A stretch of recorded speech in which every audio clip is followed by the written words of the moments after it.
the most profound and telling fact that we see from the dawning of the Trinitarian Catholic spiritual fathers is that from the 3rd century onward, the Trinitarian organization proceeds to do nothing but write publicational pieces, documentations, and articles about a book that Trinitarians never translate until nearly 2,000 years after the book was written.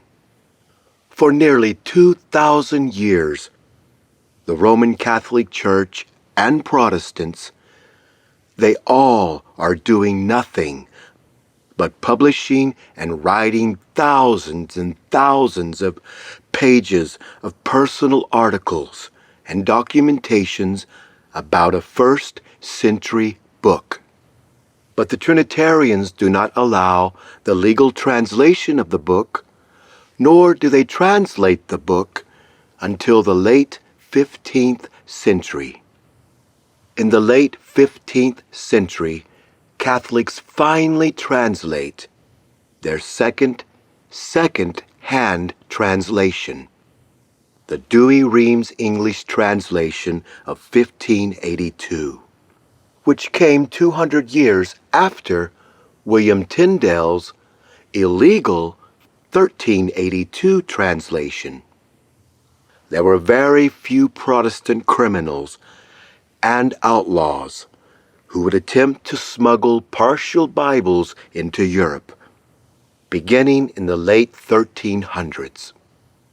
Even the Catholic Latin Vulgate translation of the late 4th century, this also was another second-hand translation. The Roman Catholic has never once produced a first-hand translation of the Bible. Never.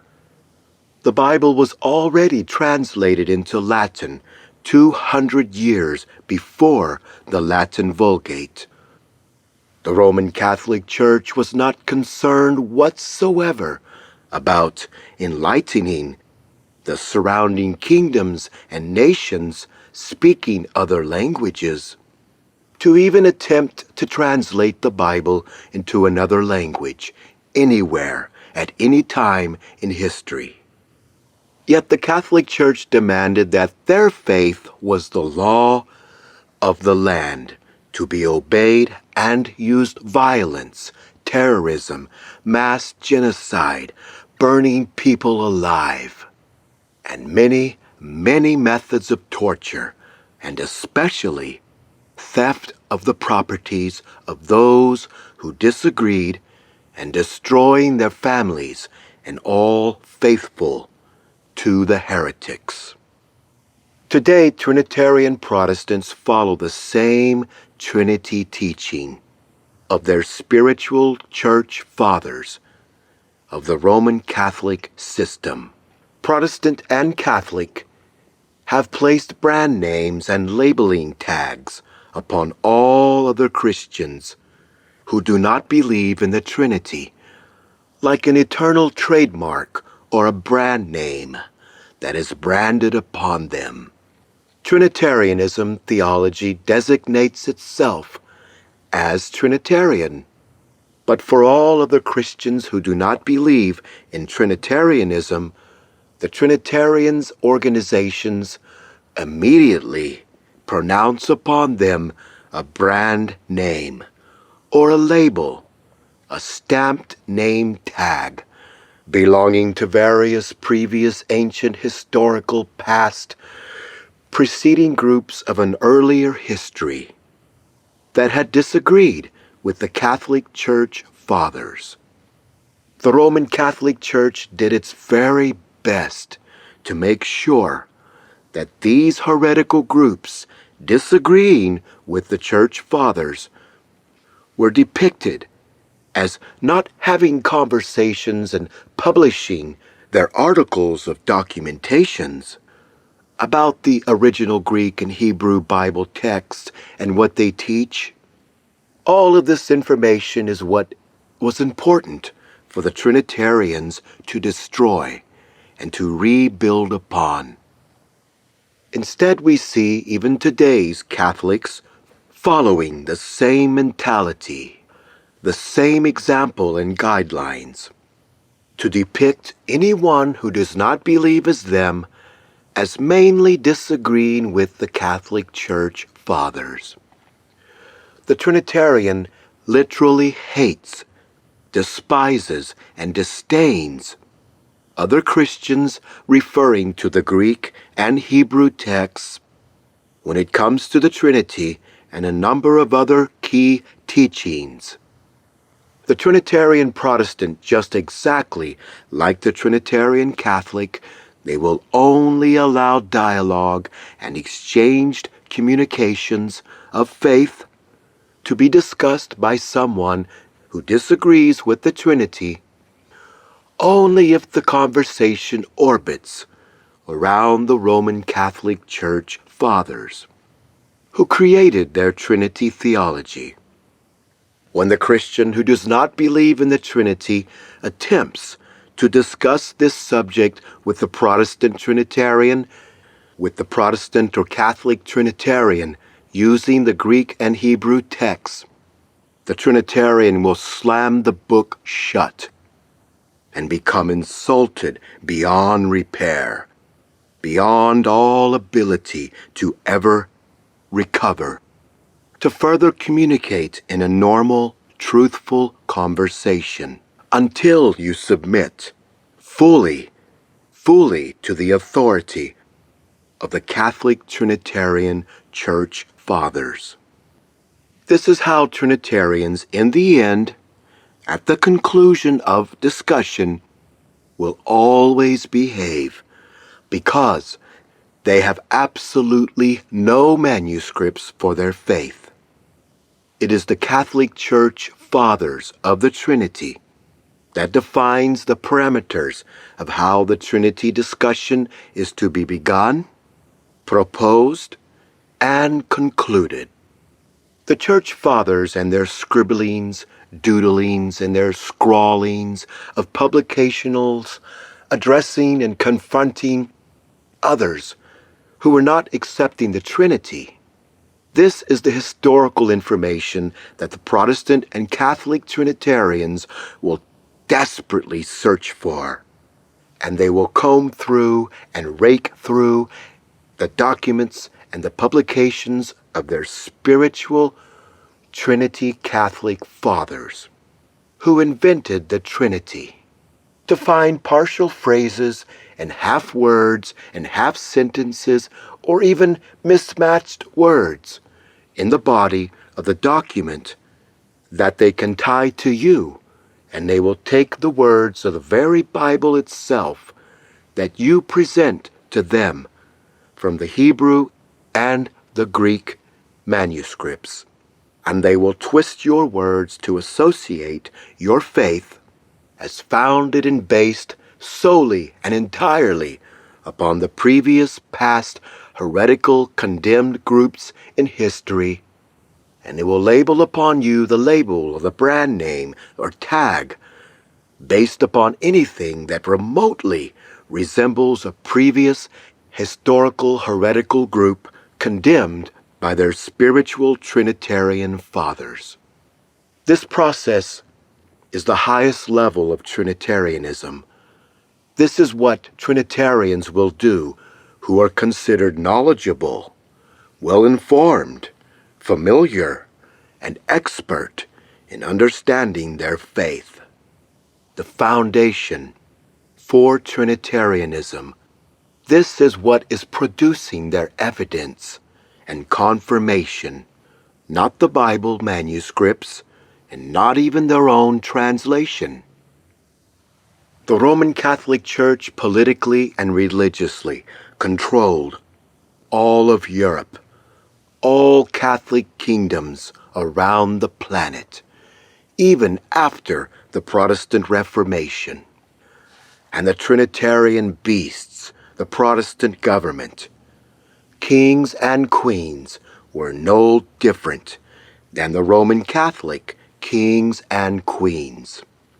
Protestant Trinitarians as well banned the Bible from being translated. Trinitarians truly hate the Bible. They pretend to like the Bible, but they hate it. The Bible was only legal to exist, only translated in the Catholic Latin language in all of the world for nearly 2,000 years. And Trinitarians ruled all of Europe. The Trinity was the law of the land. Thousands upon thousands of people were burned alive, screaming in horrible, unimaginable agony. And at the stake, and Trinitarians even burned them at the stake for saying the Lord's Prayer in English instead of Latin. The concepts and ideas of the Bible being understood in any other language outside of Latin or Italian was something that drove Trinitarians into a dynamic fit of foaming rage. The dynamic Satan-inspired Trinity beast hates and despises the idea of the world understanding the Bible message in its original meaning. The Trinitarian spirit demands that it alone is to be allowed to grasp at the reins and to alter the course of the original message and to turn the entire biblical message upon the path that it finds popular to the majority of the self-righteous mob of Trinitarians. Many Trinitarians today are very kind, loving, caring, giving, and charitable.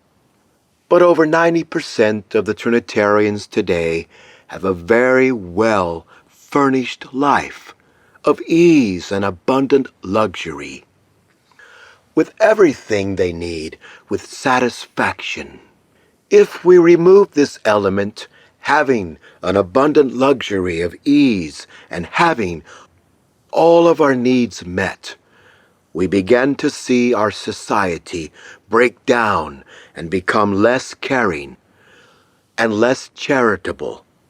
And the vast majority of Trinitarians today would resort back to the same exact violence, the same stealing and seizing of the properties and the lands of others, and Trinitarians would again find the same excuses to abuse and enslave and brutalize others of another faith or race or ethnic group, just exactly as the Trinitarians have done all along. America is a continent with plentiful resources. The charitable Christians of America have so much that American markets and supermarkets throw away 43 billion pounds of food every year. In 1517, 7 people were burned at the stake by the Roman Catholic Church for the crime of teaching their children to say the Lord's Prayer in English rather instead of Latin. Even after the King James Version was produced in 1611, the Trinitarians still continued to drive people out of England and Europe and expel and persecute people who thought different religious ideologies than they. Many pilgrims and Puritans and Quakers left England because they could not legally exist. While being separated from the Church of England, they would be killed, persecuted, and tortured, and reduced to nothings of society. To the Church of England, this was just a small, little, tiny, necessary, and needed change in their society that never really mattered or affected the entirety of the body of society. This was their attitude. and their attitude when they made their translation. And this was just in England alone. What about the millions of total victims throughout Europe who suffered at the hands of the Trinitarian governments?